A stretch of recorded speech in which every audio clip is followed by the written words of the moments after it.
Dapat lang talaga binubugbog ka ng tatay mo dahil may sa demonyo ka. Buisit, ang panghi-panghi. Kakaligo ko lang eh.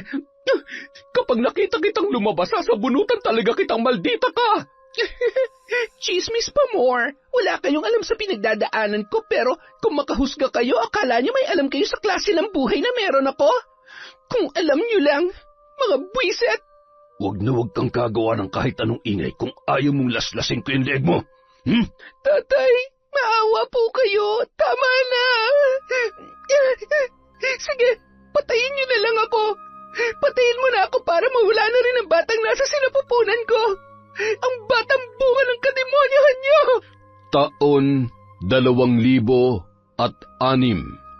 Samar.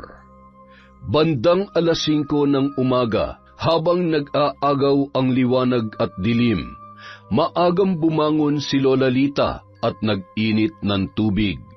Bago lumabas, binalikan niya pa si Lolo Ismael sa kanilang kwarto.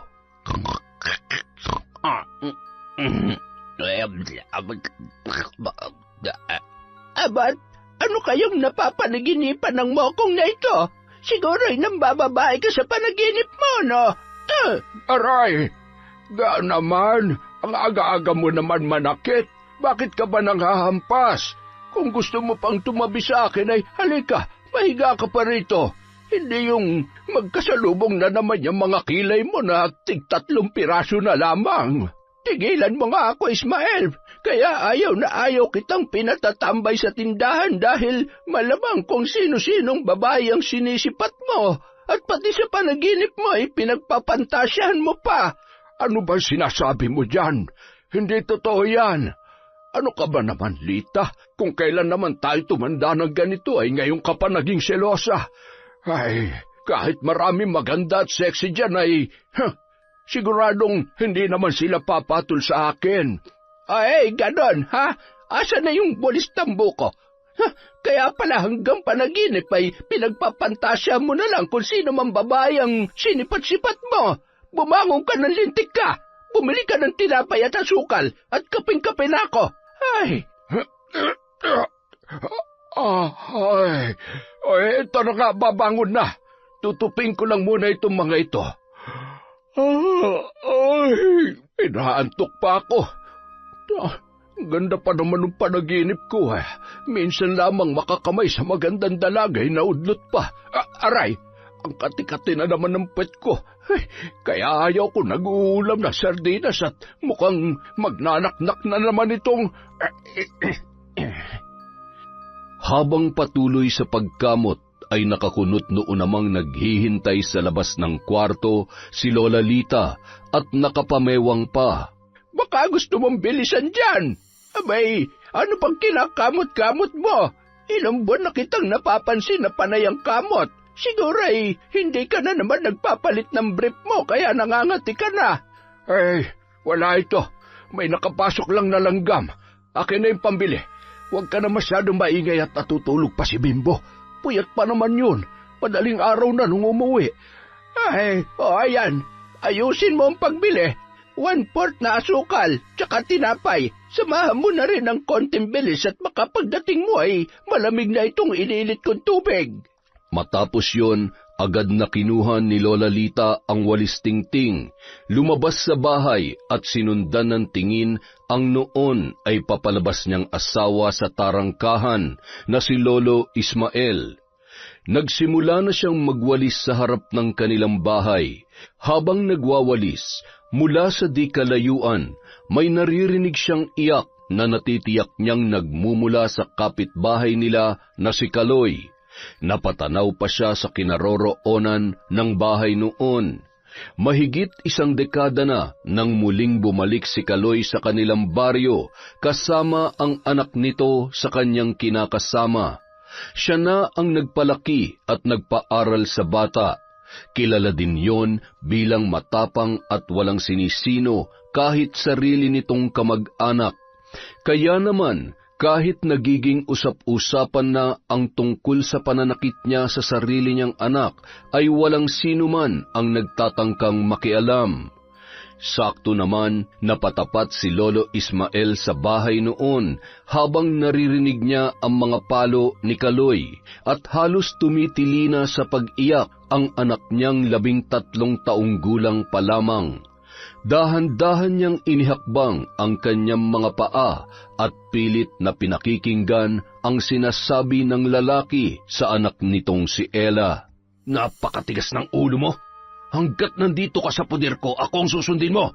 Sa susunod na hindi ka sumunod sa gusto ko, mapapatay talaga kita. Pareho lang kayo ng nanay mo, mga walang kwenta. Tay, tama na po. Tama na. Huwag na huwag kang lalabas ng bahay, ha? Sa oras na suwayin mo pa ako, ibibiting kita ng patiwarik. Nanginginig ang tuhod na nakasuksok sa sulok at patuloy sa paghikbi si Ella. Kitang-kita niya ang nanlilisik na mata ng kanyang tatay Kaloy habang iniinda ang mga latay sa iba't ibang parte ng kanyang katawan. Opo, hindi na po, tay. Hindi na po. Samantala, bigla namang binilisan ni Lolo Ismael ang paglalakad habang umiiling-iling. Nakaramdam siya ng labis na awa para sa dalagita mula nang maliit pa lamang, halos araw-araw na pinagmamalupitan yon ng kanyang ama. Wari nila, kay Ella ibinubuhos ni Kaloy ang galit niya sa ina ng bata. Nang makarating sa tindahan si Lolo Ismael, agad naman nakiusisa ang tindero dahil rinig doon ang pagpupumalahaw ni Ella at ang galit na boses ni Kaloy. Ma Ismael, mukhang may happy na naman yung kapitbahay mo, ah. Sinabi mo pa, kawawa talaga yan si Ella. Hindi na lumaki dahil sa bugbog at palo ng Kaloy na yan. Ay, dapat kasi nung pa i-report niya sa DSWD. Sa bagay, nakakatakot kalabanin si Mang Kaloy kung sarili niyang anak nasasaktan niya. Paano pa kaya yung ibang tao na magsusumbong? Totoo yan. Binata pa lamang yan ay kinatatakutan na yan dito. Sarili niyang kapatid at pinsan ay muntik na nga niya mapatay, kaya walang nangangahas na magsumbong. Lalo na ako. Baka mamaya ay tagain na lamang kami niyan o hindi kaya ay magliyab na lang bigla yung bahay namin. O siya, pabili nga ako ng... Ano po yan? Ano nga ba yung pinabibili ni Lita? Nakalimutan ko tuloy. Siguro ay maglalaba yun. Isang bareta ng sabong panlaba at kape. Ano pa ba? Ay, okay na siguro yan. Babalik na lang ako kung may nakalimutan ako. Eto ang bayad. Matapos mailagay sa supot ang kanyang pinamili, agad nang lumakad ang matanda pabalik sa kanilang bahay. Nakasalubong niya pa si Mang Kaloy na nakayuko at bitbit ang bag na gamit sa pagkakarpintero.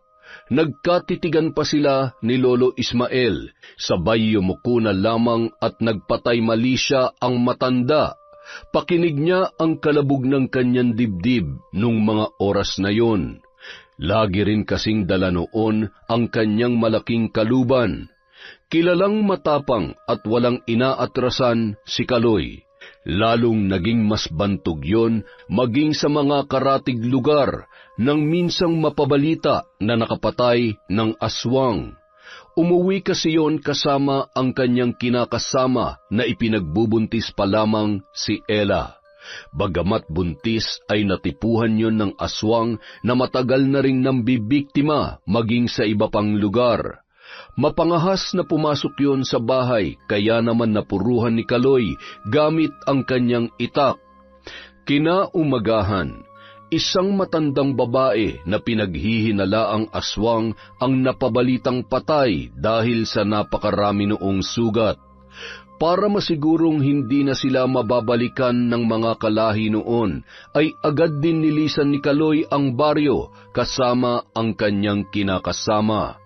Bumalik lamang yon nang tuluyan na siyang hiwalayan ng nanay ni Ella at nagpasyang doon na permanenteng manirahan kasama ang kanilang anak. Samantala, napakamot ulo na si Lola Lita sa kahihintay sa kanyang asawa. Nakapamewang yun at sumandal sa may tarangkahan, nakatanaw sa naglalakad na si Lolo Ismael at palingon-lingon sa bahay ni Mang Kaloy. Ang aga-aga ay talagang pinaiinit ng gurang na to ang ulo ko, ah. Hoy! Baka gusto mong bilisan ng paglalakad at malamig na yung tubig. Kahit kailan talaga inuuna mo pa ang pagiging tsismoso mo. Binilisan na lamang ni Lolo Ismael ang kanyang hakbang at pangising-ising lumapit sa kanyang asawa. Huwag ka na magalit dyan, baka tumanda yung itsura mo. Yan na yung pinabili mo. Bareta at kape, anong gagawin ko sa mga ito? Tatamis ba yung kape mo kapag nilagyan ko ng sabong panlaba, ha? Napakabobo mo talagang utusan. Aray ko, masakit. Huwag ka na magalit. Ibabalik ko na lamang. Ibabalik. Tapos anong oras ka na naman makakauwi? Yan ang problema sa iyo eh. Kapag napapakwento ka na, nawawala na sa isip mo ang bibilhin mo. Ulyanin ka na talaga. Ay naku, nang gigigil ako sa iyo. Napapakamot ulo namang bumangon si Bimbo para usisain kung bakit nag-iingay na naman ang kanyang Lola Lita. Lola, ano po ba't ang aga-agay? Napakaingay nyo naman. Ano pa nga ba? Itong lola mo kahit kailan ay hindi na tumama sa inutos ko. Tingnan mo ito, Apo. Ang sabi ko'y bumili ng tinapay at asukal. Ang binili ay bareta. Ay, mamumuti talaga't malalagas ang lahat ng buhok ko sa'yo. Nakakainis ka. Pasensya na. Nakalimutan ko nga. Ay, kayo talaga. Lola, wag na kayong magalit. Hindi po ba't nagbilin ako sa inyo kahapon na yung asukal at tinapay na binili ko ay iniligay ko muna sa may bigasan para hindi lang gamin? Ay, oo nga, ano. Nakalimutan ko rin. Buti naman at pinaalala mo. Siya, pasensya na kung naistorbo ang tulog mo. Maigi pa magkape na muna tayo at bumalik ka na lang sa pagtulog pagkatapos. Hindi na po ako makakatulog kapag nagkape na ako, Lola. At saka, lalong hindi po ako makakatulog kung maghapon yung aawayin si Lolo. Sige na, Apo. Matulog ka na ulit. Tatambay na lang muna ako sa tindahan pagkatapos magkape ng hindi na magbungangayan lola mo. Sus! Ako pa lumabas na masama. Ismael, hindi ako magiging ganito kaingay kung hindi ka pasaway. Mula noon hanggang ngayon di ka na nagbago. Ewan ko ba kung bakit ako nagtsatsaga pa sa'yo. Ga naman, huwag ka na kasi nagagalit. Sige ka, madadagdagan yung wrinkles mo at lalong humahaba yung uso mo. Tigilan mo ako. Ikaw na magtimpla ng kape nang matapos ko na itong winawalis ka. Na, ipahinga mo na rin yung bunganga mo. Yan likod mo pala. Ako na magwawalis dyan. Pumasok ka na sa loob. Aba, magkakasipon pa yata ako. Ay, ibang klase talaga tong lolo at lola ko. Ay, ang sakit tuloy ng ulo ko. Kung kailan naman nagka-girlfriend na ako sa panaginip, tsaka pa na-istorbong tulog ko. Pambira naman talaga.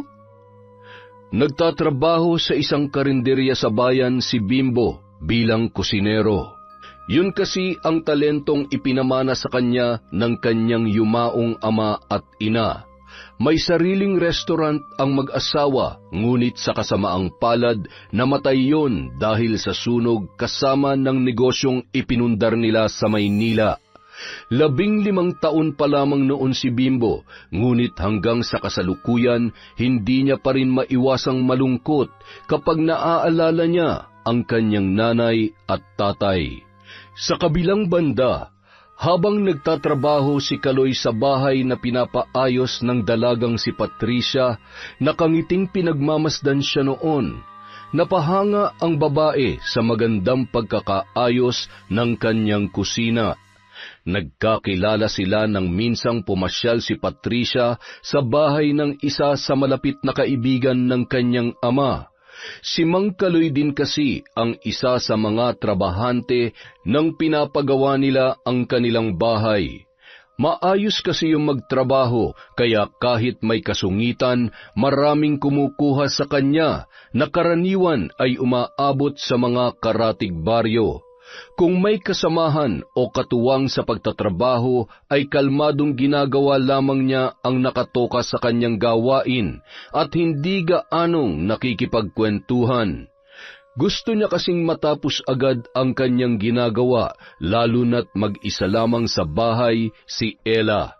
Nung maliit pa yon, kasama niya ang bata kapag siya ay nagtatrabaho. Nagdadala lamang siya ng bigas at duyan na tutulugan ng kanyang anak. Kapag wala namang trabaho, taniman ng gulay at nyugan ang kanyang pinagkakaabalahan. Kinuha ni Patricia ang isang pitsil ng tubig at baso sa kusina at tinawag si Mang Kaloy. Kaloy, uminom ka muna ng tubig. Kanina ka pa nagtatrabaho dyan, siguradong nauuhaw ka na. Agad namang lumapit si Kaloy sa babae. Salamat, Patricia. Grabe, ang init ngayon. Mas lalo tuloy sumasakit ang ulo ko. Bakit? May lagnat ka ba? Masama bang pakiramdam mo? Ay, wala. Masyado ko naman maalalahanin. Ay, sumasakit lang ang ulo ko sa dami ng iniisip, tapos dumagdag pa ang pasaway kong anak na saksakan ng tigas ng ulo. Yung anak mong si Ella? Bakit? Mukha naman siya mabait ah. Mukha lang anghel yun, pero habang tumatagal ay nagiging pasaway na at lakwatsyera. Alam mo, nagsisisi nga ako na pinag-aral ko ang batang yun eh. Sa halip na maging masunurin, natuto pang sumagot-sagot sa akin. Baka naman nangangatwiran lang. Anak ko lang siya, at kung ano sabihin ko, dapat sinusunod niya. Akong bumubuhay sa kanya, no? Ako lahat mula nung layasan kami ng magaling niyang ina, kaya wala siya sa mundong to kung wala ako. Utang niya lahat sa akin, kaya wala siyang karapatang suwayin ako. Alam mo, Kaloy, mahirap talaga kapag nagdadalaga na at walang ina. Ako nga, nung nawala sa akin ang nanay ko, halos hindi ko na alam kung paano itutuloy ang buhay ko eh. Kaya naiintindihan kong nararamdaman ng anak mo. Naghahanap lang siya ng kalinga ng isang ina. Siguradong naghahanap siya ng makakausap at mapagsasabihan. Kaya dapat nag-aasawa ka na lang ulit eh. At sino naman ang magkakagusto pa sa akin? May isa na akong anak, hindi rin ako mapera at... Kaloy, hindi naman rason yon. Alam mo minsan, kailangan lang talasan natin ang pakiramdam natin at buksan natin na maayos ang mga mata natin para makita ang hinahanap natin. O kaya baka yung taong para sa iyo ay nandyan lamang sa tabi-tabi. Napakaswerte nga ng babaeng mamahalin mo eh dahil marunong ka sa buhay, masipag, mabait, kaya ang totoo niyan, ang gaan-gaan ng loob ko sa'yo. Hinawakan ni Patricia ang muka ng lalaki. Halos hindi makapagsalita si Kaloy, lalo na nang marahang hagkanyon ni Patricia. Malay mo, kaya ka pala iniwan ng kasintahan mo noon dahil akong babaeng nakalaan para sa'yo. Matagal ko na ring hinintay na makatagpo ng katulad mo. At ngayon nandito ka na. Hindi na kita pakakawalan pa, Kaloy. Sa kabilang banda, palingon-lingon si Atoy bago lumusot sa tarangkahan ng bahay ni Ella. Pagkatapos ay sumilip muna siya sa awang ng pinto at siniguro na wala doon si Mang Kaloy. Ella? Ella, nandyan ka ba? Naririnig mo ba ako?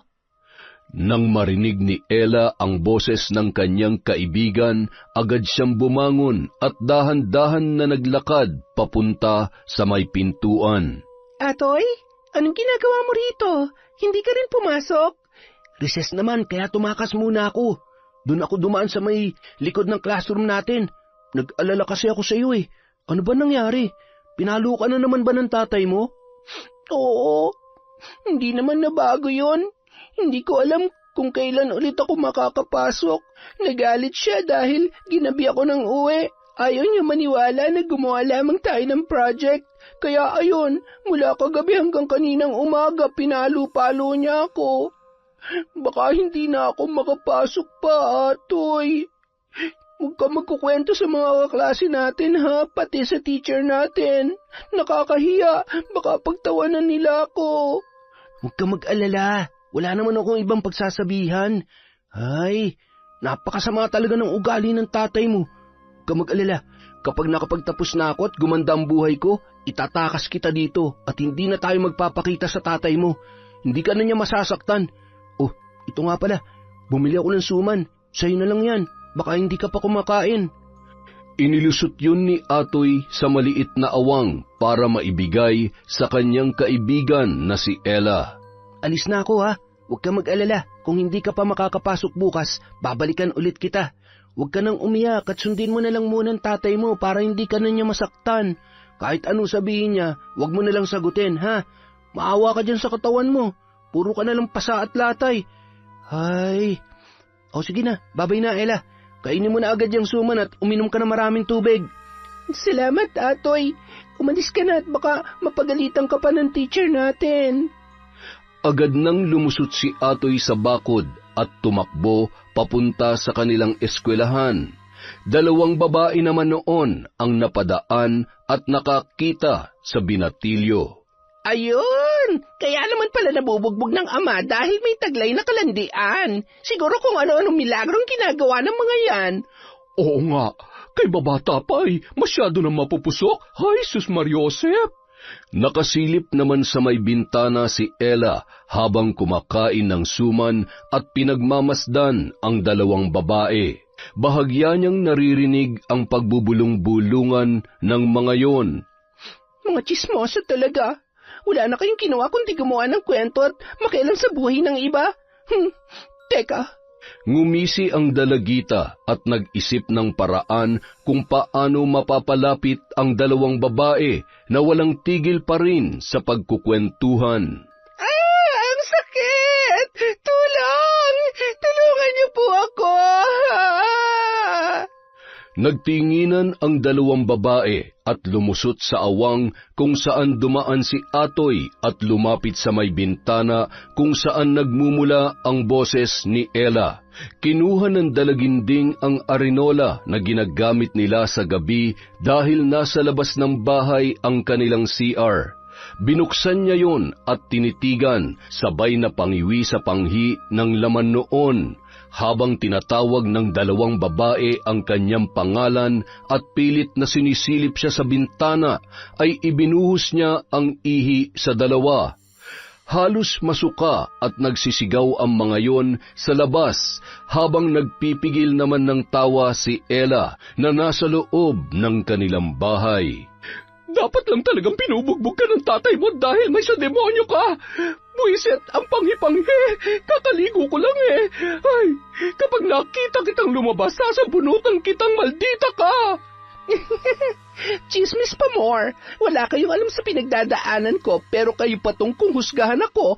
Parang alam nyo kung anong klaseng buhay meron ako. Kung alam nyo lang, ay, mga biset. Makalipas ang ilang araw, napapansin ni Ella ang tila pagbabago ng kanyang ama.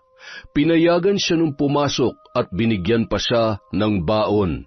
Gabi na rin kung umuwi yon at pagdating ay natutulog na, bagay na ikinatuwa naman ng dalaga. Naikwento niya ang bagay na yon sa kanyang matalik na kaibigan na si Atoy habang sila ay papauwi galing sa kanilang eskwelahan. Alam mo, Atoy, sana tuloy-tuloy ng pagiging masayahin ni tatay. Hindi ko alam kung paano o ano nangyayari sa kanya, pero nagpapasalamat ako dahil mabait na siya sa akin ngayon. Hindi ko nga alam kung bakit eh. Ay, mabuti naman ang tuluyan ng gumaling ang mga pasamo sa katawan. Alam kong hirap na hirap ka na magsinungaling sa mga teacher at kaklase natin kapag tinatanong ka. Alam mo kung ako sa'yo, magsusumbong na ako. Sigurado makukulong yan tatay mo. Hindi pwede. Hindi ko pa kayang buhayin ang sarili ko. Isa pa, saan naman ako pupunta? Maliban sa'yo, wala namang ibang tutulong sa akin. Sa totoo lang, marami ka pang hindi alam sa kademonyohan ng tatay ko, pero sa ngayon, kailangan ko pa rin naman siya. Marami. Minor de edad ka pa, kaya tutulungan ka ng DSWD. Sila pa magpapakulong sa tatay mo. At saka, pwede mo naman hanapin ang nanay mo eh. Atoy, si tatay na lang ang pamilya ko. Iniwan nga ako ni nanay, diba? Kasalanan niya kung bakit ganito ang buhay ko ngayon. Ay, kahit ano mangyari, tatay ko pa rin siya. Napailing-iling na lamang si Atoy dahil sa sinabi ng kanyang kaibigan. Marahan namang ngumiti ang dalaga, sabay na pabuntong hininga at nagpatuloy sa paglalakad. Inihatid pa yon ng tingin ni Atoy para masigurong ligtas na makakauwi ang kanyang kaibigan. Samantala, lumipas pa ang mga araw. Habang masayang nakatanaw si Patricia sa bintana, malayo pa ay nakikilala niya na ang paparating na si Kaloy. Alam niya na hindi siya matitiis ng lalaki na hindi makita kahit saglit lang sa isang araw. May mga gabi na doon na rin yon natutulog. Naging mas malalim na ang kanilang relasyon na labis namang ikinatuwa ng babae. Gustong-gusto kasi nung maging parte ng buhay ng mag-ama. Handa siyang tumayo bilang pangalawang ina ni Ella. Kaloy, kumusta? Buti naman napadalaw ka. Magagabi na. Kumusta ang trabaho mo? Napagod ka ba? Paano naman ako mapapagod kapag ganyang kaganda ang ngiting sumasalubong sa akin? Ikaw talaga? Dinadaan mo na naman ako dyan sa pambobola mo, ha? Tuloy ka, halika. Maupo ka muna dito. Ikukuha lang kita ng merienda. Nagluto nga rin pala ako ng ulam para sa hapunan. Sakto, dalhan mo si Ella para naman hindi na kayo mag-isip pa ng kung anong uulamin mamaya. Siya nga pala, nasabi mo na ba kay Ellang tungkol sa atin? Malapit na. Huwag mo na munang isipin yan. Ang importante naman ay maayos ang pagsasama natin. Sa madaling salita, hanggang ngayon, hindi pa rin niya alam ang tungkol sa atin. Tama ba ako? Darating din tayo dyan. Tsaka siguradong nakakahalata na naman siya.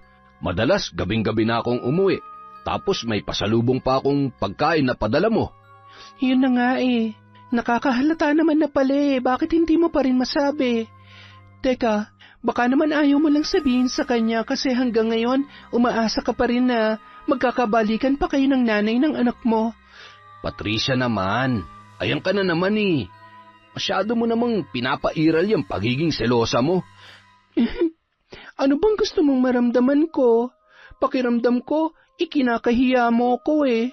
Tinatago mo ko kaya... Ay, huwag ka nang magalit. Sige, sasabihin ko na sa kanya at sa susunod na linggo, ipapakilala na kita sa kanya. Huwag ka nang magtampo. Alam mo namang, mahal na mahal kita eh. Ikaw naman kasi eh. Kailangan pa talaga na magtampo ako, magalit ako para... Tama na. Sorry na. Mahigpit na lamang naniyakap at hinagkan ni Kaloy si Patricia. Matamis ng ngiti naman ang itinugon nito sa kanyang kasintahan.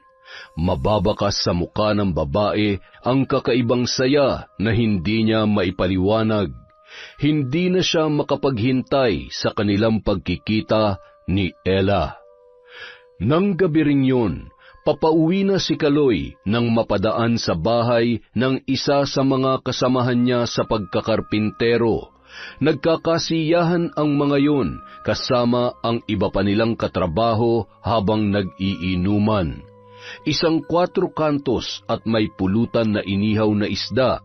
Niyaya siya at hindi tumanggi, kaya naman napaupo na rin yun at hindi niya namalayan na naparami na pala ang kanyang nainom. Bandang 11:00 na ng gabi nang siya ay magpaalam sa kanyang mga kainuman. Mga pre, pasensya na ha. Sa susunod na lang ulit.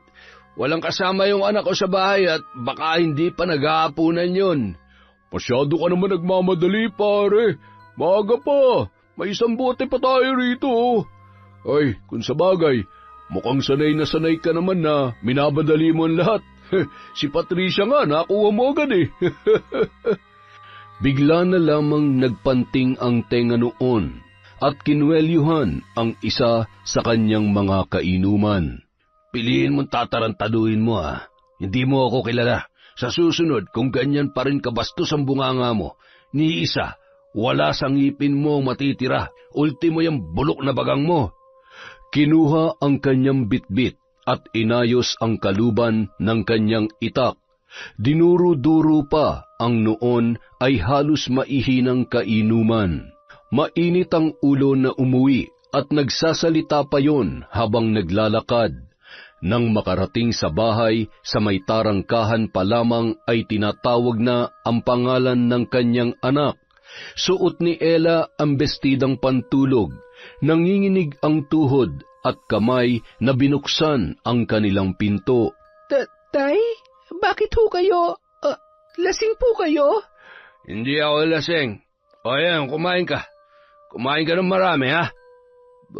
Ayos, Ang ganda ng suot mong damit, Buti naman para laging matutuwa si tatay. Akmasanang hahawakan noon ang braso ni Ella nang biglang umiwas ang dalaga. Abat, iniiwasan mo na ba ako? Nandidiri ka, ha? Nanlilisik ang mga mata at hinila papunta sa isang kwarto si Ella, sabay isinara ang pinto. Wala kang karapatang bastusin ako. Pag-aari kita at kahit anong gawin ko sa'yo, wala kang karapatang magreklamo. Malinaw naman sa iyo, hindi ba? Sagot! Opo, tay. Opo. Yan! Napakaganda mo, anak. Kaya mahal na mahal ka ni tatay, At sabi ko naman sa iyo, basta susundin mo lang lahat ng gusto ko, hindi ka masasaktan. Kaya pagbigyan mo na lang ang gusto ni tatay, ha? Mula 10 taon, nararanasan niya na ang bagay na yun. At sa ganoong pagkakataon ay tanging paghikbi lamang ang kaya niyang gawin upang maibsan ang sakit at galit na kanyang nararamdaman.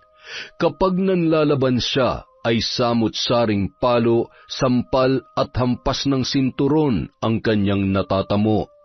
Ilang beses na rin siyang tinutukan ng patalim na tila ba sa paulit-ulit ay nasanay na lamang ang dalaga. Patuloy sa pagpatak ang luha ni Ella habang pinagmamasdan ang kanyang hubot-hubad na katawan na punong-puno ng latay at mga pasa. May bago at mga hindi pa tuluyang naghihilom. Pilit niyang pinipigilan ang kanyang boses habang nakabaluktot na yakap ang kanyang mga tuhod, samantalang ang kanyang ama ay humihilik at tulog na. Maraming pagkakataon na gusto niya na lamang subukang saksakin ang kanyang ama habang natutulog, ngunit hindi niya magawa. Darating ang araw na lahat ng to. Lahat ng kademonyohan mo ay pagbabayaran mo. Hindi sa lahat ng oras malakas ka. Kapag dumating ang araw na tumanda ka at magkasakit ka, kahit gumapang ka pa sa lupa, hindi kita tutulungan. Kinaumagahan. Pagkabangon ay agad na bumungad kay Kaloy ang mga pasa ng kanyang anak. Napailing-iling yon, sabay na pabuntong hininga. Hindi pwedeng makita ni Patricia ang mga pasa niya. Wala siyang pwedeng malaman tungkol sa nangyayari sa loob ng bahay na to. Gamutin mo yung mga pasa mo. Mula ngayon, huwag ka rin magsusuot ng maigsi para hindi makita mga yan. Huwag ka munang papasok, ha? Tumingin lamang sa kisame si Ella habang patuloy sa pagsasalita si Kaloy. May mga pagkakataon na ayaw niya na lamang tingnan ang muka ng kanyang ama.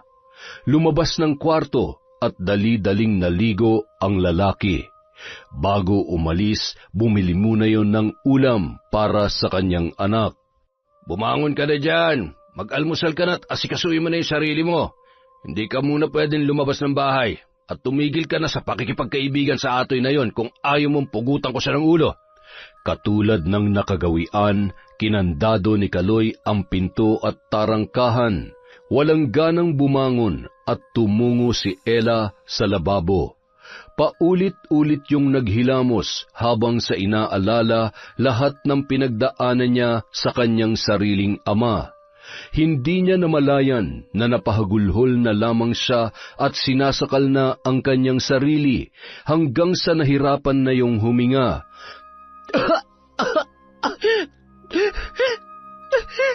Ayoko na.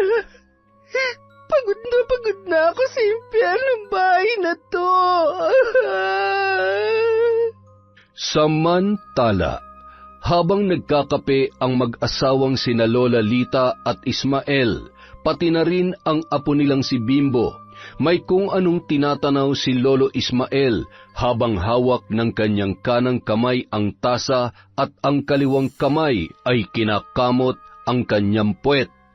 Lo, ano ba yan? Ano ba yung lagi niyong kinakamot? Kailan ba naman tumigil sa pagkakamot yan, lolo mo? Kaya wag na wag kang magkakamaling gamitin ang sabon niya kung ayaw mo magkaroon ng mapa ng Pilipinas yung put mo. Kay sus, kaya pala nagtataka ako kung bakit minsan may bigla na lamang tumutubong buni dito sa tagiliran ko. Ikaw palang salarin, Lo? Ano magagawa ko? Halos 1 taon ko nang ginagamot ito. Habang tumatagal ay lalong lumalaki at... wala namang amoy pero saksakan ng kati. Lintik ka! Kapag ako nahawa niyan ay palalayasin kita rito. Ayan, mag-aaway na naman kayo. Hamot, bibilhan ko kayo ng mas mainam na gamot sa galis, sa pangangatilo. Maigi pa, Apo, para sumarap-sarap naman ang tulog ko. Maiba ko. Nakikita niyo pa ba si Ella? Mukhang hindi na lumalabas ng bahay. Baka naman nabuntis na ng kasama niya laging si Atoy. Parang kagabi ay umuwi na namang lasing si Kaloy. Lo, tumigil na nga kayo sa pakikiusyoso sa mag-amang yun.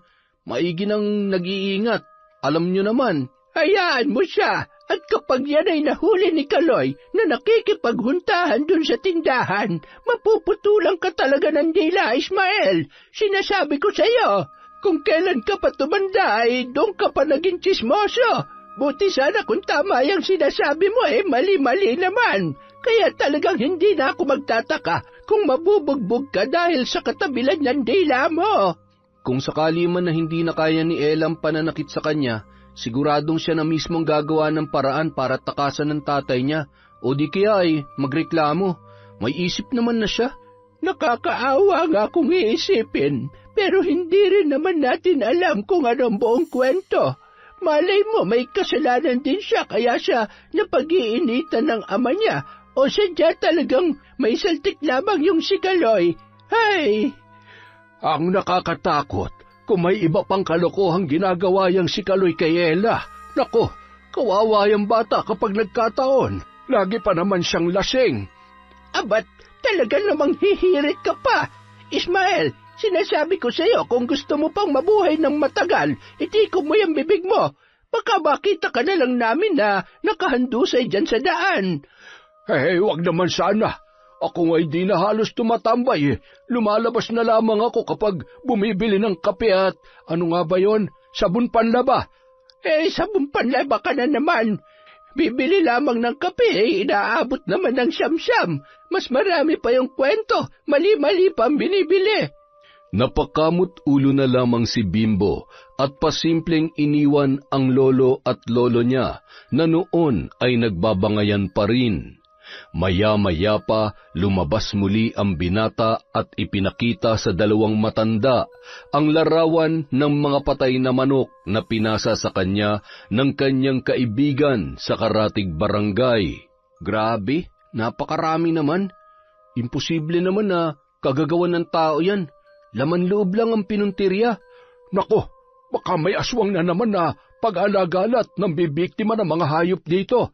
Hindi naman na bago yan. Sadyang may aswang dito sa lugar natin.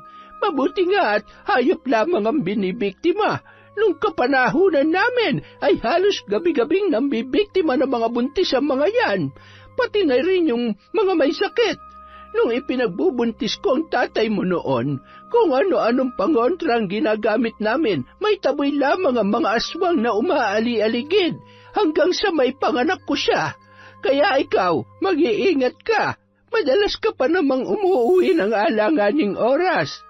Mula nung araw na yun, naging matunog na naman ang kwento sa pananalasa ng aswang sa mga karatig lugar, na labis namang ikinababahala ng mga tao, lalo na ng mga naapektuhan. Maraming kabuhayan na rin ang naperwisyo at nabalot na ng takot at pangamba ang mga tao sa kung anumang pwede pang mas malalang mangyari. Makalipas ang 1 linggo, pumasok nang muli sa paaralan si Ella. Kapansin-pansin ang pag-iwas nito sa kanyang mga kaklase at maging sa kanyang matalik na kaibigan na si Atoy. Pinagalitan pa yun ng kanyang mga guro dahil napapadalas na ang pagliban niya sa klase. Nangako naman ang dalaga na magpapasa ng mga kulang niya sa bawat subject upang makapasa sa kanilang klase. Ilang beses na ring tinanong yon ng kanyang mga guro, ngunit hindi naman nagsasabi ng totoo ang dalaga. Minsan na ring bumisita ang advisor nito sa kanilang bahay, ngunit lagi namang hindi maabutan si Mang Kaloy. Nang uwian na, bandang 3:00 ng hapon, nagmamadaling lumabas ng silid-aralan si Ella. Lakad-takbo namang sinundan siya ni Atoy. Ano bang problema nun? Ella! Ella! Hintayin mo ako! Bakit mo ba ako iniiwasan? Ano ba nangyayari? Pasensya ka na. Kailangan ko nang umuwi. Tsaka na lang tayo mag-usap. May kailangan lang akong asikasuhin. Hindi ako naniniwala sa'yo. Nararamdaman kong, Atoy, tama na. Nakikiusap ako, wag mo na lamang akong intindihin. Kaya ko naman ang sarili ko. Kaya mula ngayon, sarili mo na lang ang intindihin mo. Kalimutan mo na magkaibigan tayo dahil hindi ko naman na kailangan ng tulong mo. Yun ba talaga ang gusto mo? Sige, mula ngayon, hindi na ako makikialam sa'yo. Agad na lamang tumalikod si Ella at pinigilan ang pagpatak ng kanyang mga luha. Salungat man sa kanyang kalooban ang pag-iwas sa kaibigan, kailangan niyang gawin yon dahil sa mahigpit na siyang pinagbabawalan ng kanyang ama. Habang naglalakad ang dalagita ay ramdam niya ang bigat ng kanyang dibdib. Bumuntong hininga na lamang siya at mas lalo pang binilisan ang paglalakad. Nang makarating sa bahay, malayo pa siya ay napansin niya na ang babaeng nakaupo sa kanilang balkonahe. Dumiretso siya sa paglalakad at nakaramdam ng kakaibang kaba.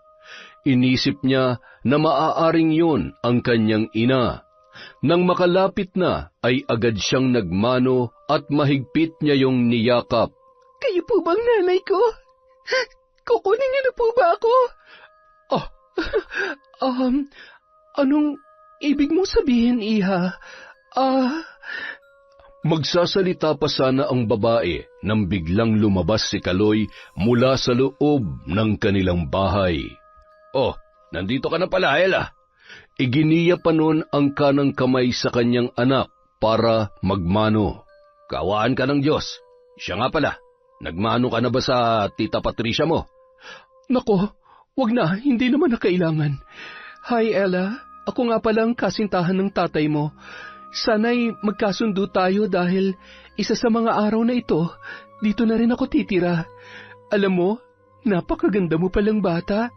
Bagay na bagay tayong maging mag-ina. Talaga ho? Dito na po kayo titira? Darating din tayo dyan, pero hindi pa sa ngayon. Matagal pa yon, pero gusto kong magkakilala at magkasundo kayo. Wala naman pong problema sa akin kung dito na po titira si Tita Patricia. Gusto ko nga po yun para may nanay na ako at... Pag-uusapan muna namin yan ng Tita Patricia mo. Mabuti pa, magmerienda ka na at magsaing pagkatapos. Kasabay natin siya maghapunan. Kami na lang ng papa mo magluluto ng ulam. Talagang-talaga na pala siya. Mukhang magkakasundo nga kami ng anak mo. Sabi ko sa'yo, diba? Mukhang naghahanap lang siya ng kalinga ng isang ina. Alam mo, malaking bagay kung may tatayong ina para sa kanya. Ay, maninibago ka sa bahay naming to. Masyadong malayo sa itsura ng tinitirhan mo. Uuwi-uwi pa rin naman ako sa bahay. Pwede rin naman na dito na lang tayo tumira. Lumipat na lamang si Ella ng eskwelahan sa susunod na pasukan. Pansamantalay, dito muna tayo. Makalipas ang ilang linggo, Sa patuloy na pangungumbinsi ni Patricia kay Kaloy, tuluyan na ngang pumayag yon na magsama na sila sa iisang bubong. Masayang-masaya naman si Ella.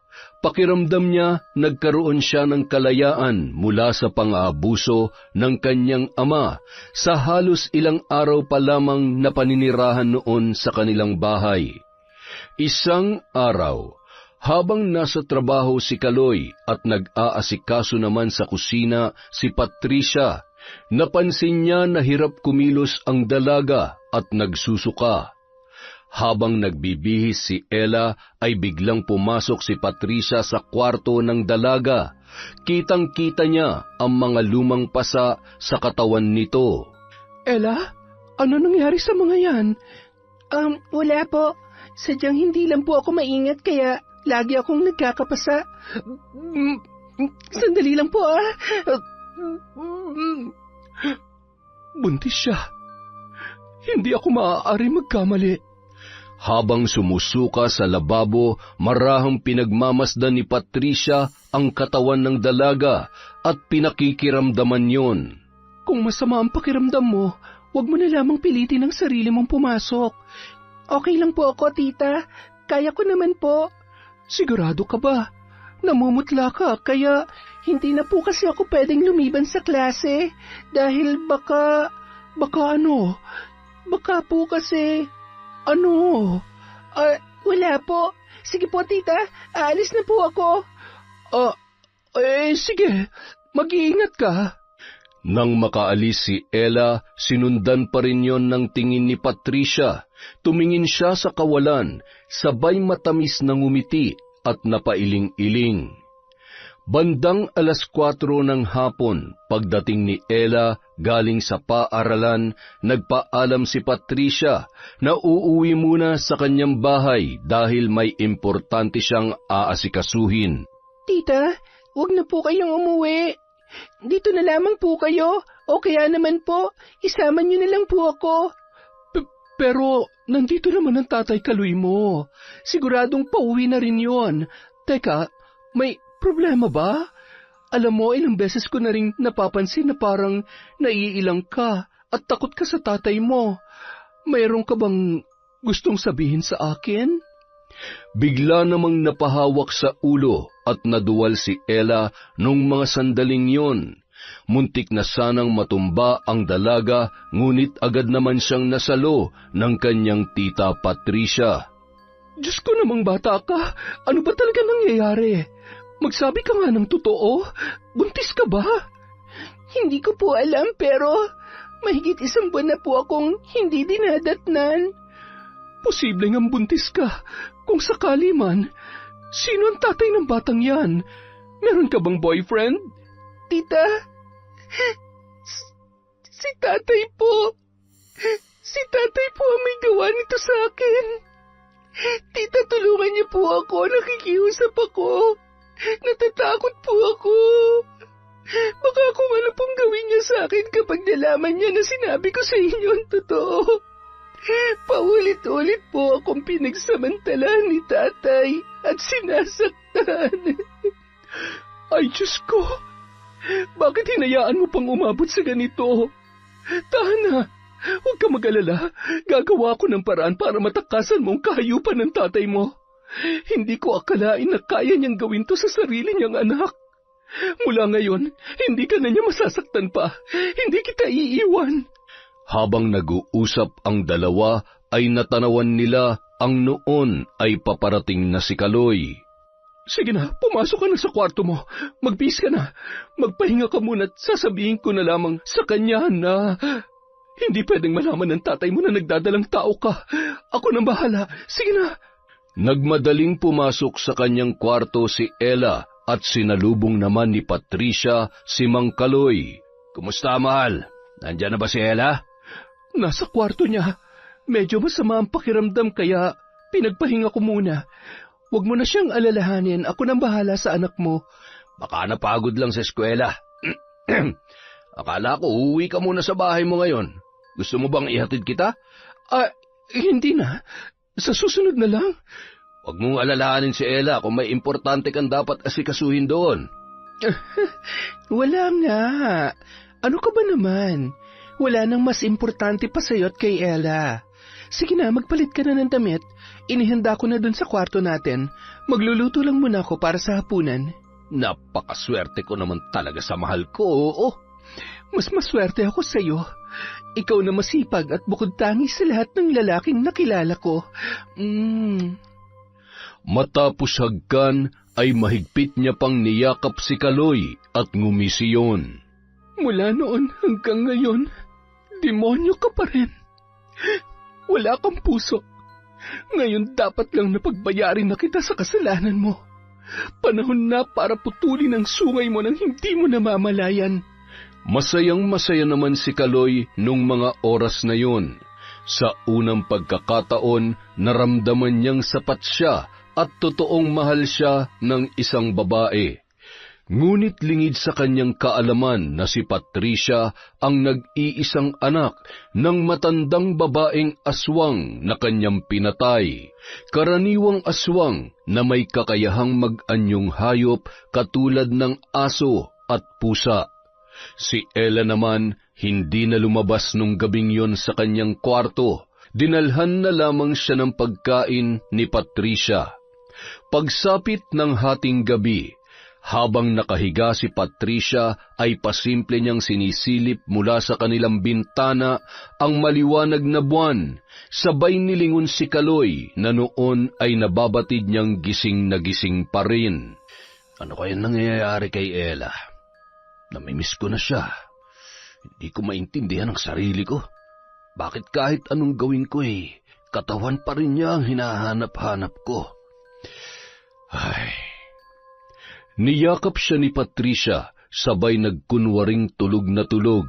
Maya-maya, inalis niya ang kamay ng babae nang mapansin niyang humihilik na yun. Pumunta yun sa kusina at kinuha ang kutsilyo, sabay inilagay sa kanyang tagiliran. Dahan-dahan niyang binuksan ang pinto ng kwarto ni Ella. Dahan-dahan niyang hinila ang kumot dahilan para magising at muntikan ng mapatili ang dalaga. Ngunit agad namang tinakpan ng kamay ni Kaloy ang kanyang bibig at tinutukan ng kutsilyo sa kanyang leeg. Huwag na huwag kang gagawa ng kahit na anong ingay kung ayaw mong laslasing ko yung leeg mo. Tay, maawa po kayo. Tama na. Sige, patayin niyo na lang ako. Patayin mo na ako para mawala na rin ang batang nasa sinapupunan ko. Ang batang bunga ng kademonyohan ninyo. Anong ibig mo sabihin? Buntis ka? Oo, kaya mas gugustuhin ko pa mamatay na lang kesa mabuhay sa kahihiyan. Ano pang hinihintay nyo? Patayin nyo na lang ako. Nanginginig sa galit at nanlilisik ang mga mata. Gulong-gulo ang isipan nung mga sandaling yun. Sa ayaw at sa gusto mo, bubuhayin mo ang batang yan. Hindi mo pwedeng sabihin kahit kanino kung sino ang totoong tatay niyan. Aalis tayo sa lugar na ito at magsisimulang muli sa lugar kung saan wala ni isang nakakakilala sa atin. Nakasilip sa awang ng pinto, kitang-kita at rinig na rinig ni Patricia ang mga sinabi ni Kaloy. Dahilan para hindi na magdalawang isip pa ang babae na magpalit anyo. Maya-maya lamang bigla niyang sinunggaban si Kaloy sa tagiliran. Napasigaw si Ella at nanlaki ang mga mata. Hindi yun makagalaw sa kanyang posisyon habang nakikitang nakikipagbuno ang kanyang ama sa isang napakalaking aso. Hindi isang aswang na katulad mo makakapatay sa akin. Kung noon nagawa ko ng patayin ang isa sa mga kalahi mo, ngayon kaya rin kitang patayin. Tinamaan man yun ni Kaloy ay lalo lamang yung nagwala sa galit. Kinagat siya sa tiyan at hinila papalabas ang mga laman loob. Nilingon ng aswang ang dalaga na noon ay nanginginig pa rin sa takot. Nakanganga at patuloy sa pag-agos ang mga luha. Huwag! Maawa ka! Huwag mo akong papatayin! Agad na lumabas ng pinto ang halimaw at muling nanumbalik sa normal niyang anyo. Ilang sandali lamang, naghilom din agad ang sugat noon matapos niyang lawayan. Inayos ang kanyang sarili at pakunwari hinahanap si Kaloy. Ilang sandali lamang narinig ni Ella ang boses ng kanyang tiya Patricia mula sa kabilang kwarto. Kaloy? Kaloy! Nasaan ka ba? Oh, bakit bukas ang kwarto? Ah, Diyos ko! Ano nangyari dito? Ella, ano nangyari? Mahigpit na niyakap noon ang patuloy na humihikbing si Ella. Shh! Huwag ka nang umiyak. Patawarin mo ako. Hindi ko alam. Masyadong mahimbing ang tulog ko at pagising ko napansin kong wala sa tabi kong tatay mo kaya kinabahan ako at naisipan kong puntahan ka dito. Ano nangyari? Tita, may aswang. Malaking aso at nakakatakot siya. Hindi ko po alam kung bakit parang galit na galit siya kay tatay. Pero paano kung balikan niya ako? Paano kung akong gusto niyang biktimahin dahil sa batang nasa sinapupunan ko? Huminahon ka. Ang mahalaga sa ngayon ay ligtas ka. Baka kailangan lang mangyari to dahil sobra-sobra ng ginagawa niya sa'yo. Kailangan nating humingi ng tulong sa mga kapitbahay. Sandali lang ha. Dito ka lang muna. Lumabas ng bahay at nagsisigaw si Patricia para humingi ng saklolo. Tulong! Tulungan niyo kami! Sakto namang nagpapahangin sa labas ng bahay si Lolo Ismael. Hindi yun makatulog sa labis na pangangati ng kanyang puwet. Napatakbo yun papunta sa bahay ni Mang Kaloy, sabay na palunuklaway nang makita ang nakasuot pantulog na si Patricia na noon ay animoy takot na takot. Manong, tulungan niyo po kami! Tulungan niyo po si Kaloy! Sinugod po kami ng aswang! Wala na ho siya! Ay, Sus Mariosep, sandali lamang at gigisingin ko yung apo ko. Papupuntahin ko siya sa barangay para makahingi ng saklolo. Lakad takbo yung umuwi at binulabog sa pagkakatulog sina Bimbo at Lola Lita. Bilisan mo, Bimbo, pumunta ka sa barangay hall. Siguradong naroon ang mga tanod o kung sino mang mahihingan mo ng tulong. May aswang raw na sumugod sa bahay ni Kaloy. Wala na raw si Kaloy. Yun ang sabi nung kinakasama niya. Ay nako, nakakaawa naman. Totoo yan, Lo, ha? Baka naman nananaginip lang kayo. Huwag kang gagawa ng kwento, Ismael. Anong oras na ay hindi ka pa natutulog kaya nasisiraan ka na yata ng... Bakit ba ganyan kayo sa akin? Lahat na lamang ba ng sasabihin ko at gagawin ko ay mali para sa inyo? Oo, naging sakit ko na ang pagiging mali-mali. Pero sana naman, kahit ngayon lang ay paniwalaan niyo ako. Kung ayaw ninyo maniwala, di wag. Ako na lamang ang pupunta sa... Lo, ako na. Baka kumapano pa kayo. Kung totoo nga may pag-alagalang aswang. Sa lalim ng sugat nyo dyan sa likod ng puwet nyo siguradong... Aray, wag mo nang dagdagan ang sama ng loob ng lolo mo. Minsan lang naman niya mag-inarte, pagbigyan mo na, gabing-gabi na. Lakad na, bilis! Halika't, samahan mo ko sa bahay ni Kaloy para makita mismo ng mga mata ko kung totoo nga yan chismis mo. Lumakad sila patungo sa kapitbahay at sumama rin muna si Bimbo para masigurong totoo ang sinasabi ni Lolo Ismael. Wala pa ring imik ang matandang lalaki, ngunit nang makita ang bangkay ni Kaloy ay napakrusyon, sabay na pailing-iling. Maya-maya pa, nagsidatingan na ang mga tanod kasama ang iba pang opisyal ng barangay para rumesponde. Yun ang tumulong para maisaayos ang bangkay ng lalaking biktima. Nabalot naman ng takot at samut-saring opinyon ang mga tao sa baryong yon. Makalipas ang isang araw, matapos mailibing si Mang Kaloy, sigurado ko, binalikan lamang si Kaloy ng kalahi ng aswang na pinatay niya noon. Siya lang naman ang sinaktan at yung dalawa niyang kasama sa bahay ay ligtas naman. Maaaring tama nga yung sinasabi mo. Baka ginantihan lamang siya. Pero kailangan pa rin natin mag-ingat. Baka mamaya ay mamihasa ang aswang at mambiktima pa ulit. Mahirap na. Buti na lamang at mabait ang kinakasama niya. Kita niyo naman kung gaano niya inaalagaan si Ella. Lakas ng loob ng batang yan. hindi ko man lamang nakitang umiyak ng inilibingan tatay niya. Paano naman ho iiyak Alam niyo naman ho kung paano siya binubugbog ng tatay niya nung nabubuhay pa. Baka nga nagpasalamat pa yan siya, napahaba ng kwentuhan natin. Teka, ano nga ba yung pinabibili ni Mrs.? Patay, nakalimutan ko na naman. Siya, babalik na lamang ako kaysa bumili na naman ako ng hindi ako sigurado. At tiyak na magagalit na naman ang napakakalmado kong asawa. Nako, Mang Ismael, sa araw-araw na ginawa ng Diyos, pagchichismis lang naman talaga ang hindi niya nakakalimutan. Samantala. Ano? Masakit pa rin ba ang sikmura mo? Opo, tita. Wala na rin ho halos akong may suka. Mukhang hindi na po talaga ako makakapagtapos ng pag-aaral dahil sa lagay ko ngayon. Bakit naman hindi? Huwag ka mag-alala. Kakausapin ko yung advisor mo. Magtatapos ka. 1 buwan na lang naman. At saka, hindi pa naman nila mapapansin ang tiyan mo. Hanggang kailan ko po itatago ang katotohanan sa mga tao? Ano na lang ang sasabihin nila sa akin kapag nalaman nila na nabuntis ako ng tatay ko? Hindi ko po alam kung bakit kailangan kong pagdaanan to, tita. Huwag kang panghinaan ng loob. Alam mo kasi, ako naniniwala ako na lahat ng nangyayari merong magandang dahilan. Alam mo ba dati, nung namatay yung nanay ko, nagdadalang tao rin ako noon sa unang kasintahan ko.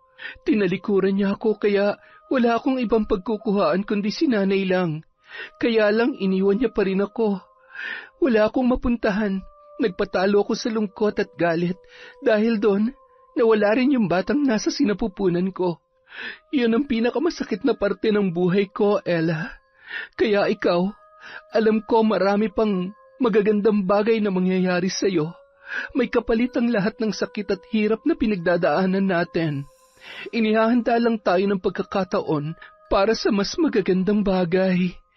Salamat po, tita.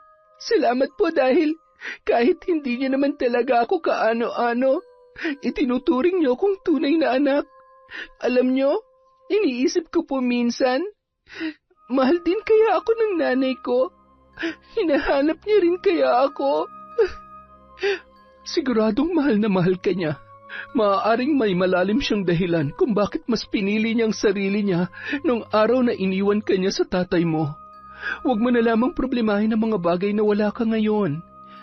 Nandito ako at pinapangako ko sa iyo na kahit anong mangyari, hinding-hindi kita iiwan, Ella.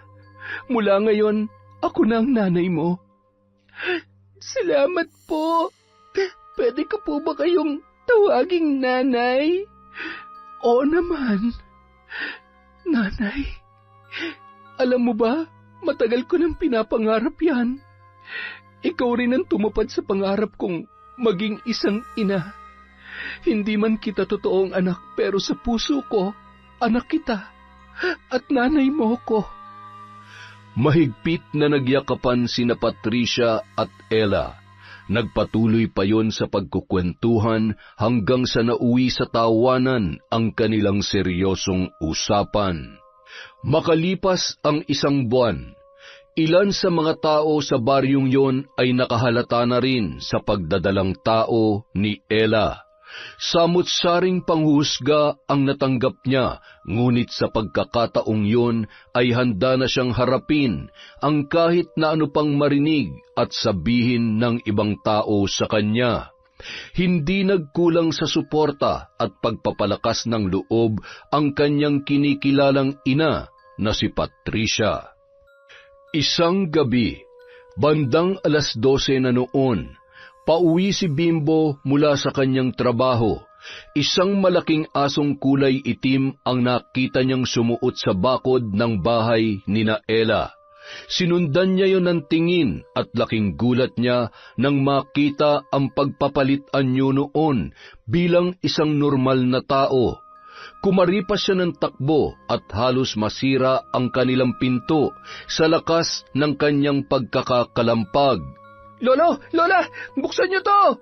Ismael! bumangon ka na. Nandiyan na nga po mo, bilisan mo. Masakit ang likod ko at ayaw ko nang bumangon. Sabi nang bumangon ka eh. Aray ko, bakit ka ba nananakit? Ay, babangon na nga eh. Kamot ulo at tila pasuray-suray pang naglakad si Lolo patungo sa pintuan. Nagkamot na naman ng puwet nang maramdaman ang labis na pangangati. Sabay inamoy-amoy niya pa yon bago binuksan ang pintuan. Bimbo! Hoy! Abat! Gumising ka! Ay, napano ang batang ito? Ay, lintik ang panghi! No, lasing ka ba? Bakit ka umihisa sa lawal mo? Nang marinig yon ni Lola Lita, masakit man ang kanyang likod ay napilitan niyong bumangon. Tinulungan niya pa si Lolo Ismael na buhatin ang kanilang apo, papunta sa may sala at inasikaso yon hanggang sa magkamalay. Lola, salamat sa Diyos at buhay pa ako. Ano ba nangyari sa'yo? Hindi ka naman na may anak. Bakit nahihi ka sa salawal at nawalan ka pa ng malay? Lola, alam ko na po kung sino yung aswang. Yung aswang na pumatay kay Mang Kaloy. Anong ibig mong sabihin, Apo? Si Patricia ho ang aswang. Yung nanay-nanayan ni Ella. Nakita ko kanina yung aso tapos pumasok dun sa bagod at pagdating sa balkonahe nakita ko naging tao yun. Si Patricia yun. Hindi ako maaari magkamali, Lola. Huminahon ka. Hinga. Ay, Diyos ko naman. Anong motibo niya para patayin si Kaloy? At kung siya nga ang aswang na pumatay, bakit patuloy niyang inaalagaan si Ella? Hindi kaya totoong chismis na buntis si Ella? Baka yun ang dahilan niya kaya nagpapanggap siyang mabait. Kung ganun, nasa alanganin din ang buhay ni Ella. Kailangan po natin siyang tulungan. Mahirap kalabanin ang mga aswang. Hindi natin basta-basta mapoprotektahan at maililigtas si Ella kung wala tayong sapat na alam para labanan ang aswang na yan. Kinikinabutan tuloy ako. Alam ko na po, kailangan natin ng tulong ng kaibigan ni Ella. Si Atoy, hindi ba't kilalang antingero yung tatay niya? Sigurado matutulungan niya tayo. Tsaka, hindi niya hayaan mapahamak si Ella. Tama ka dyan, Apo. Maganda yung naisip mo. Pwede bang palipasin muna natin ang gabing ito? Magpahinga ka muna. Ako nang bahalang kumausap bukas sa tatay ni Atoy. Nako, sasabakot baka kung ano pang iba mong masabi, mapahamak pa tayo. Ako'y wala ni katiting na tiwala dyan sa bibig mo. Sobra ka naman talaga sa akin, ga.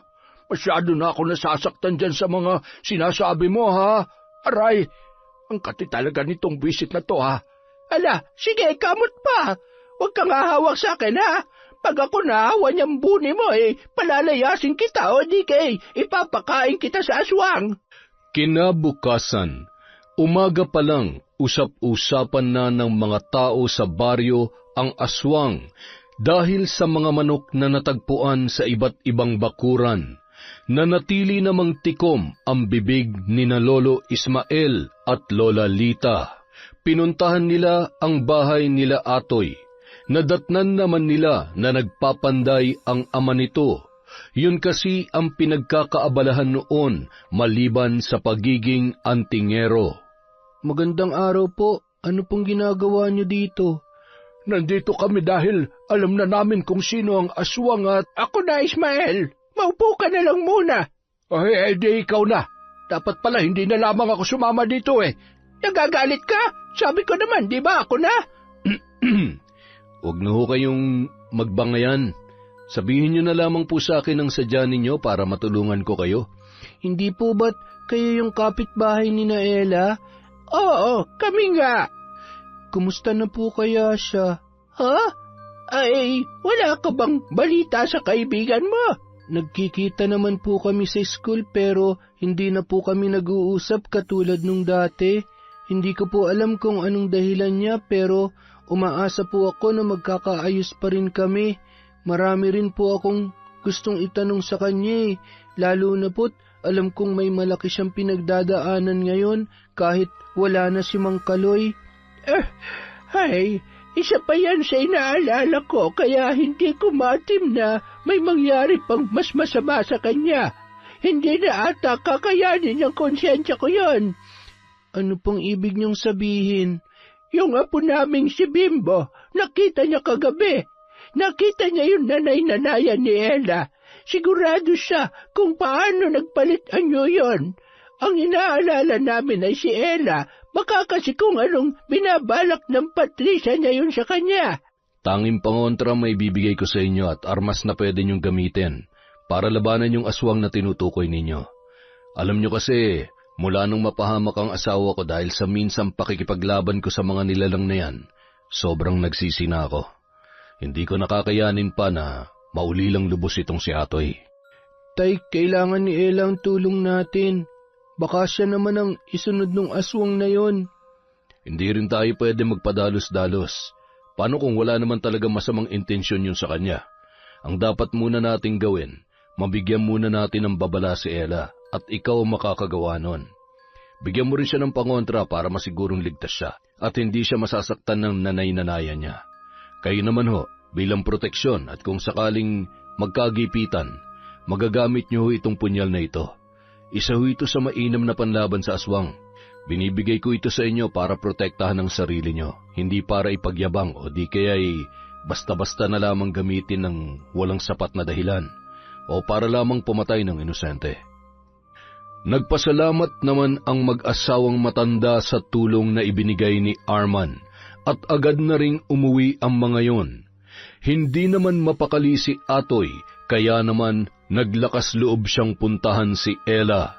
Sakto naman, wala doon si Patricia dahil namili yon sa bayan. Atoy, anong ginagawa mo dito? Alam kong ayaw mo na akong makausap pero kahit ngayon lang, makinig ka sa akin. Kalimutan na natin ang mga nangyari noon. Pasensya na. Kailangan ko lang talagang gawin yon dahil ayaw ko may gawin sa'yong masama si tatay. Alam kong alam mo na kung anong ginawa niya sa akin, maliban sa alam mong sinasaktan niya ako. Alam ko naman ang lahat. Hindi ko lang maintindihan kung bakit inilihim mo sa akin ang bagay na yon. Sana sa kahit ano pang paraan na itakas kita sa kanya at hindi na kailangang umabot sa punto na nabuntis niya ako. Atoy, wala ka namang magagawa eh. Nangyari na ang mga nangyari. Ngayon, alam mo na ang lahat. Alam ko na pinandidirihan mo rin ako katulad ng ibang tao rito sa baryo natin. Katulad ng mga kaklase natin na tinitingnan ako mula ulo hanggang paa na punong-puno ng panghusga. Ganyan ba talaga ang tingin mo sa akin? Oo, umiwas ako sa'yo. Kasi yun ang gusto mo pero hindi ibig sabihin na nagbago ako. Magkaibigan pa rin tayo at kahit anong mangyari, hindi ko kaya may mangyaring masama sa'yo. Kaya makinig ka sa akin. Kailangan mo mag-ingat dahil ang totoo, yung nanay-nanayan mo, posibleng siyang pumatay sa tatay mo. Aswangan nanay-nanayan mo, Patricia. Hindi totoo yan. Sinungaling ka. Nagsasabi ako ng totoo. May nakakita sa kanya. At ikaw mismo makakapagpatunay kung totoo o hindi ang sinasabi ko sa iyo. Tanggapin mo lang ito. Itago mo to sa bulsa mo. Hindi ka niya masasaktan hanggat tangan mo ang anting-anting na ito. Bibigyan ka rin niya ng sapat na lakas at linaw ng kaisipan para labanan siya sa oras ng peligro. Sabi ni tatay, nakapatay ng aswang ang tatay Kaloy mo noon. Aswang ang dahilan ng pagkamatay niya, kaya posible na dumating si Patricia sa buhay niyo para maghiganti. Aalis na ako, Ella. Ramdam ni Ella na hindi nagbibiro ang kanyang kaibigan dahil sa seryosong mukha nito. Dahilan para makaramdam siya ng takot para sa kanyang sarili at maging sa bata na nasa kanyang sinapupunan. Pilit niyang pinagtagni-tagni ang mga pangyayari. Yan kaya ang dahilan kaya lumalabas siya sa gabi? Kaya sobrang tabang niya magluto at kapag ako nagluluto, hindi siya sumasabay sa akin sa pagkain. Diyos ko, huwag naman po sana. Lahat na lang ba ng taong mahal ko, tatraydurin ako? Nang makabalik si Patricia sa bahay ay nagtataka yun dahil hindi lumalabas ng kwarto si Ella. Hindi rin siya mapakali dahil pakiramdam niya ay napakainit na para siyang sinisilaban. Hindi na yun nakatiis at pagkatapos niya magluto ay kinatok niya ang pinto ng kwarto ni Ella. Ella, anak, lumabas ka na dyan. Hindi ka ba nagugutom? Ay, ano bang gagawin ko? Hindi niya rin pwedeng mahalata na may alam ako. Bahala na. Bakit ba ganito nararamdaman ko? Bakit pakiramdam ko ako pang gumagawa ng mali sa kanya? Bahala na. Basta sa ngayon, hindi ko pwedeng ibigay ang buong tiwala ko sa kanya. Ay. Ilang sandali lamang, lumabas si Ella mula sa kwarto at nagpanggap na lamang siya na medyo masama ang pakiramdam.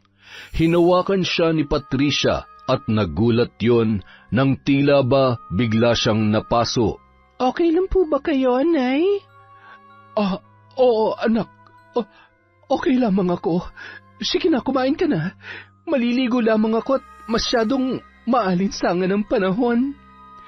Ngumisi si Ella nang mapansin ang takot sa muka ng kanyang nanay Patricia. Mukhang mabisa nga ang anting-anting na ito.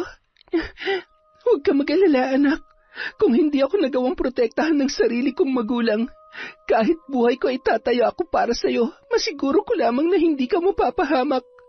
Hindi ako makakapayag na pagdaanan mo ang impyernong buhay na dinanas ko sa poder ni tatay. Kinagabihan, binantayan ni Ella ang bawat kilos ni Patricia mula sa mayat-mayang pagsulyap noon sa buwan. Maagang pumasok si Ella para magkunwaring matutulog na, pero nakikinig siya sa bawat kaluskos sa kanyang kwarto. Bandang 10:00 ng gabi, habang nakahiga, ay narinig niya ang yapak noon, papunta sa kanyang silid. Sinilip lamang siya ni Patricia at agad na ring umalis. Nagmamadali namang bumangon si Ella nang marinig na medyo may kalayuan na ang mga yapak. Nagpalinga-linga si Patricia, sabay unti-unting hinahaplos ang katawan niya habang nakatingala sa maliwanag na buwan. Nagulat na lamang yun nang may maramdaman siyang tusok sa kanyang tagiliran at ang sobrang init na pakiramdam na animoy malalapnos ang kanyang balat. Isa kang aswang. Totoo po ba na kayo ang aswang na pumatay kay tatay? Anong plano niyong gawin sa akin, ha?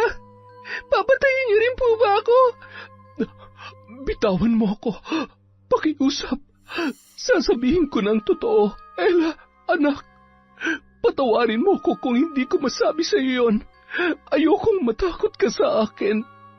Ayaw mo matakot ako o para paglaruan ako at gagawin mo rin biktima sa dulo? Hindi totoo yan. Sa kabila ng kahiyupan ng tatay mo at kagustuhan ko maghiganti dahil sa pagpatay niya sa nanay ko, na minsan hindi sumagi sa isip ko na idamay ka. Mas lalong nadagdagan ang galit ko sa kanya nang malaman kong ginawa niya sa'yo.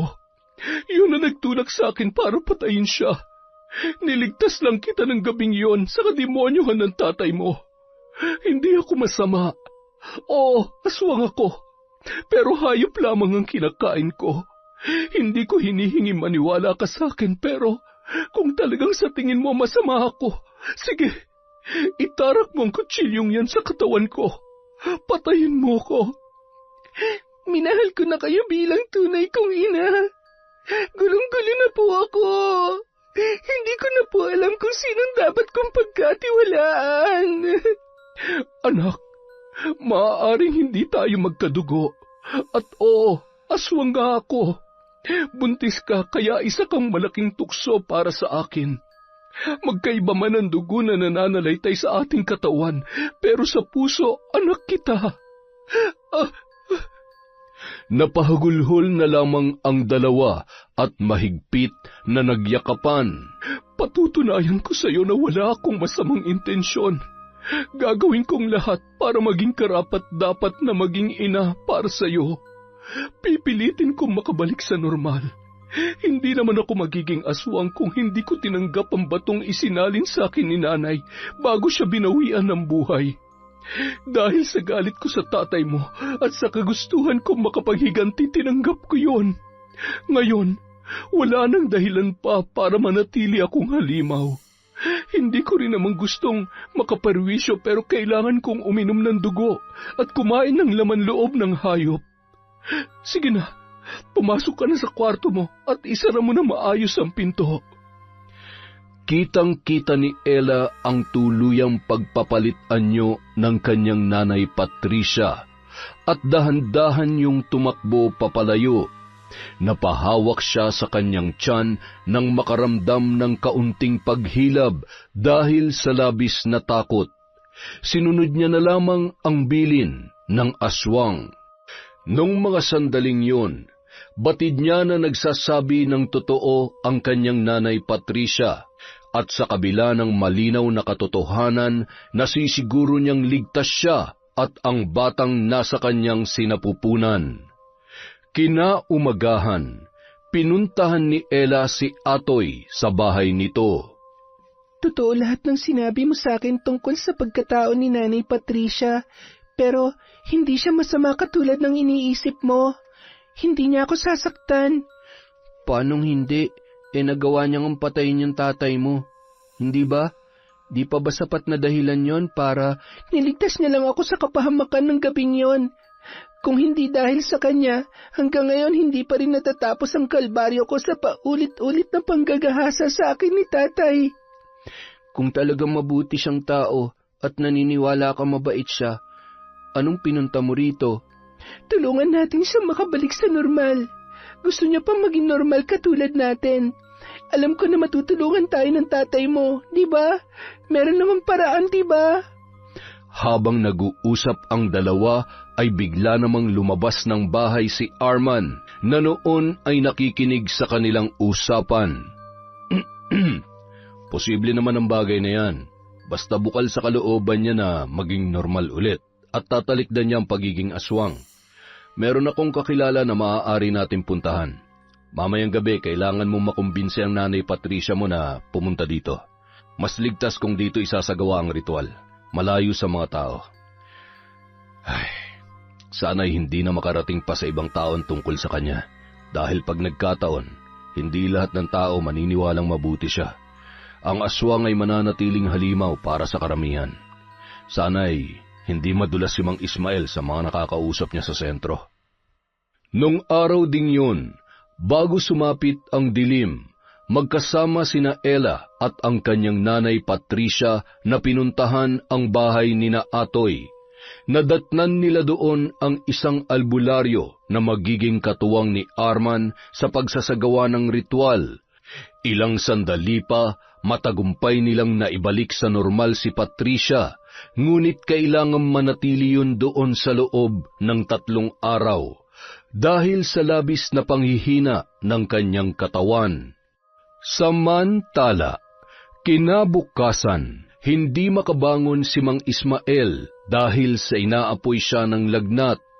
Halos 2 araw nang hindi nakakatayo at inaatake ng hika ang matandang lalaki.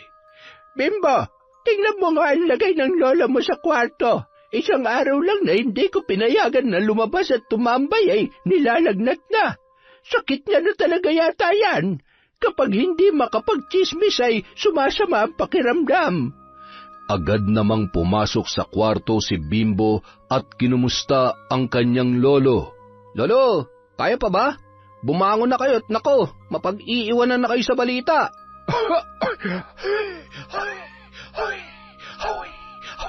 Ano balita? Silip-silipin mo si Ella, baka mamaya ay... Huwag niyo na munang alalahanin si Ella. Hindi naman yung pababayaan ni Atoy at ni Mang Arman.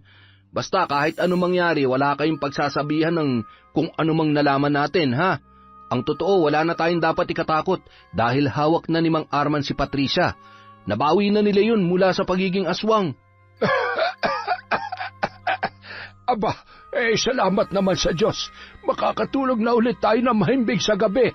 Agad namang dumugtong ang matandang babae sa sinabi ng kanyang apo at ngumiti yun. Napapahanga ako ng Patricia na yan, ha? Hindi lahat ay kayang magpakamagulang. Tingnan mo, siya pa pala itong totoong magmamahal at magmamalasakit kay Ella.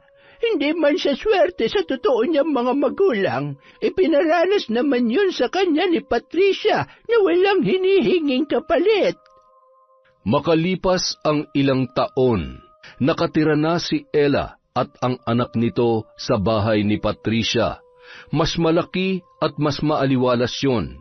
Nag-aaral na rin noon ang dalaga sa kolehiyo sa tulong ng kanyang nanay Patricia. Naku, napakabait naman talaga ng apo ko. Gabi na. Nasaan na kaya ang nanay mo? Ay naku, mukha yatang uulan pa. Kinarga niya ang bata at tumungo sila sa may balkonahe. Napangiti naman yon nang matanaw si Ella na nakaangkas sa motor ni Atoy. Salamat sa paghatid. Mag-iingat ka. Huwag masyadong mabilis ang pagpapatakbo. Tandaan mo, isa lang ang buhay mo. Oo na. Ikis mo na lang ako sa anak ko, sa inaanak ko. I love you.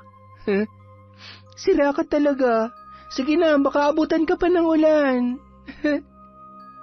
Lakad-takbong tinungo ni Ella ang balkonahe at hinagkan at niyakap ang kanyang nanay Patricia bago kinarga ang kanyang anak. Masayang-masaya ako para sa iyo, anak. Natutuwa ako dahil ang laki ng pinagbago mo. At saka, buti naman at nanumbalik na ang pagkakaibigan niyo ni Atoy. Siya naman po talagang naging sandalan ko. Wala naman pong nagbago kahit nung iniiwasan ko siya. Kailangan ko lang po talagang gawin yon. Alam mo, sa tingin ko, mahal ka niya. Nakikita ko yon kung paano kanya alagaan. Kung sakali man, wala naman pong problema. Mahal ko rin naman po siya pero hindi pa po ito ang tamang panahon. Gusto ko munang ayusin ang buhay ko para sa sarili ko at sa baby natin. At syempre po para hindi masayang ang lahat ng tulong niyo sa akin, Nay. Salamat, Nanay. Mahal na mahal ko po kayo. Mahal na mahal din kita, anak. Lalo na itong napakabait kong apo. Yun! Napakaganda po ng kwentong yun ulit. Maraming salamat po ulit. Siyempre, una sa lahat, pasalamat sa lahat ng sumusuporta sa Kwentong Enteng. Ngayon, magsha-shoutout po tayo. Hello kay Lynn Ferrer TV. Hi po kay Sally Roldan, kay Mercedita Balana Reyes. Hello kay Dimples Yumi, kay Virginia Pontillas, kay Evelyn Reyes, sa Grefaldia at Zamudio family from Mary Grace Grefaldia. Hello po kay Kimberly Caballero. It's Chris F. Hi kay Mirna Alfaro, kay Cataleja Soto, kay Febe Reñada. Hello po kay Mary Ann Pesino. Shout out kay Maylene Banicio Canja. Hi kay Ryan Alba, kay Loretta Bobes at kay Elidia Bobes. Hello po kay Jessica Rojas. Hi kay Mariam Duca sa Galedo family from Rai. Hello kay I Love Traveled. Kay Mea Espiritu. Hi kay Ana Hapina. Kay Cola Lona sa Perez family from Kim Seca. Hello po kay Ma'am Irma Umali. Kay Jasmine Castillo. Shout out kay Betty Velasco. Kay Lydia Arnisto. Kay Chrisjel Mamado. Hello po kay Nel Jane Suarez. Kay Leilani Pimentel. Hi kay Susana Liobrera. Hello kay Isay Diaz. Kay Mary Ann Yao. Hello po kay Mercy Dulce. Shout out po kay Margie Banosong. Kay Josie Aniban. Kay Federico Ganagana. Kay Teresita Vergara. Hello po kay Connie Cacalda. Kay Ami Arianda, Rowena Dayaw, Ray Buendia at Lucy Buendia. Hello po kay Ronald Bangkilan or Bangilan. Hello kay Janet Cisneros. Shout out kay Lenny de la Cruz, kay Lexi Centeno. Hello rin po kay Renzil John Lorzano. Shout out kay Resel Galope, kay Michelle Andalis, kay Edgardo Fontanilla. Hello po kay Belen Malbas. Shout out kay Kimpoy Feliciano, Rowena Ancheta. Hi kay Manny Maniego, kay Myla Dumalag. Hello po kay Alma Naong, kay Analie Valiega, kay MGS 14. Hello po kay Mel Santarisa, kay May Megs, kay Hondra Delin. Shout out kay Grace Somodio, kay Evangeline Garbin, kay Mary Ann Rivera Padilla from Larry Gumangan. Shout out po kay Abigail Dayaw, kay Seneria Lucero, kay Erlinda Sangco, kay Larcy Siriban.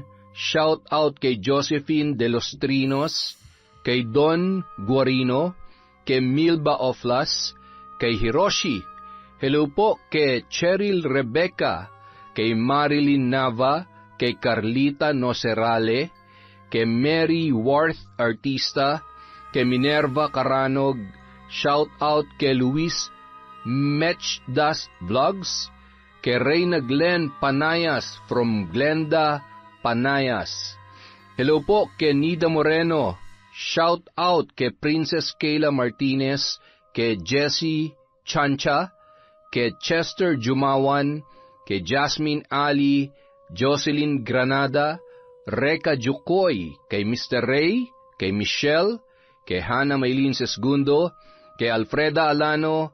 Hello po kay Roslyn Labajo, kay Connie, Angelina Ignacio, Ronalyn Rodriguez, kay Kat Burglar Cutie, Nieves family from Monica Nieves, kay Jelian, kay Ramil Fariolin. Hello rin po kay Merlinda Balidoy, kay Ate Aya, kay Cesan de la Cruz.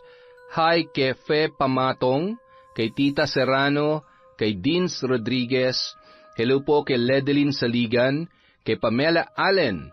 Shout out din po kay Eloisa Formento. Hi kay Del, kay Jeneline Jacobe, kay Noemi Garcia Pabunan, kay Celia Tolentino. Hello po kay Angel Rose Cinco, kay Vanessa Musico, kay Chen Villar. Shout out kay Gemma Aquino, kay Lucille De Lima. Hello kay Dennis Lamonde, kay Sean Samuel Sebastian from Chonchamcheb. Hello po kay Aya Abogado. Hi kay Eldaps, kay Raquel Hasegawa, kay Gemma D. Shout out kay Angelina at Edelmira from Elizabeth Dungka.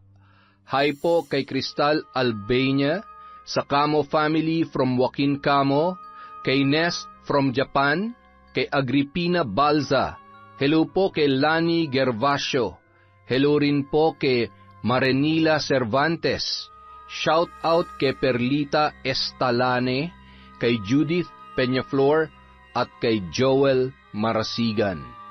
Maraming salamat po ulit sa walang sawang pagsuporta sa Kwentong Enteng. Kung nasan man po kayo, mag-iingat kayo palagi, alagaan po natin ang mga sarili natin. Thank you po ulit sa inyong lahat.